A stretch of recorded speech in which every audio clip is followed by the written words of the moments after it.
অহংকার কি কি কারণে মানুষ করে? মানুষ অহংকার করে রূপের কারণে। কারোর যদি চেহারা সুন্দর হয়, এইটার কারণে একটা অহংকার ভেতরে হয়। তাদের জন্য শিক্ষা হলো, সুন্দর চেহারা হইলে কি হইব? মাটির নিচে যাওয়ান লাগবো। কালো চেহারাও মাটির নিচে যাবে, পচবে গলবে। সুন্দর চেহারাওয়ালা আপনারও রুহু বেরিলে আপনি নাপাক, 3.5 হাত লাশ।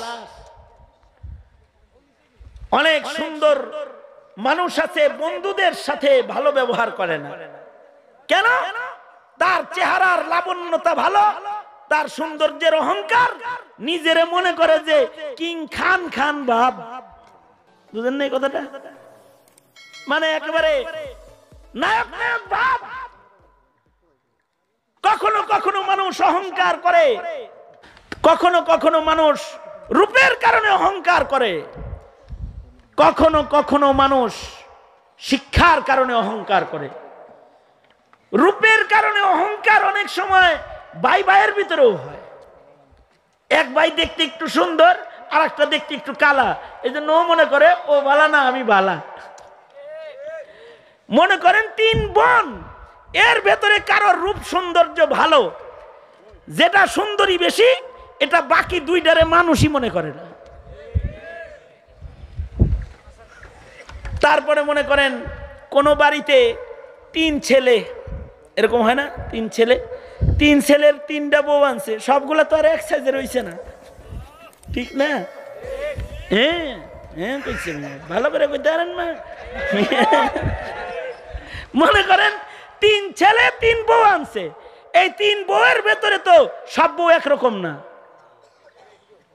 যেই বউটা একটু কালা চালা আছে, হেডরে ভাবি করে ডাকি দিবার যায় না। যেটা সুন্দরী, ও মনে করে সবাই ভাবি আমারে বলবে, আমি সবার ভাবি বলবো। এই সৌন্দর্যের অহংকার, এটা মানুষের হৃদয়ে জায়গা পায়। সৌন্দর্যের রূপ লাবণ্যের অহংকার করা যাবে না। রূপের অহংকার যদি কাউরে মানায়, তাহলে ওই অহংকার আমার নবীরে মানায়। আমার নবীর চাইতে সুন্দর কিছু আল্লাহ বানায় নাই। মা বুলিদাত হাওয়া মিন সুলবি আদম ওয়ালা বি জিনানিল খুলদি মিসলুকা আখার। মা বুলিদাত হাওয়া মিন সুলবি আদম ওয়ালা বি জিনানিল খুলদি মিসলুকা আখার।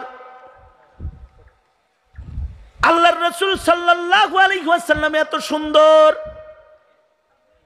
যে কোন মায়ের জাতি আমার নবীর মতো সুন্দর সন্তান প্রসব করে নাই। কিয়ামত পর্যন্ত কোন মা আমার নবীর মতো সুন্দর কোন সন্তান প্রসব করবে না। এমন কি আমার নবীর চাইতে সুন্দরতম কোন বস্তু আল্লাহ তাআলা আল্লাহর জান্নাতের ভেতরেও বানায় নাই। সুবহানাল্লাহ। ওই নবীর অহংকার নাই, আর তোমার নাক শুকায় এই অহংকারে তুমি বাঁচো না। কখনো কখনো এক আত্রা অঙ্গের অহংকার মানুষ অহংকারী হয়। কারণ মনে করেন চুলটা ভালো, এটা সেলুনে যায় যে কত সাইজ এটারে করে। কোন মহিলার মাথার চুল যদি ভালো হয়, তাইলে তার চুলের বেনি দিয়া এলাকার সব যুবকরে মহড়া দেয়। তার একটা অঙ্গের অহংকার, এই অহংকার করা যাবে না।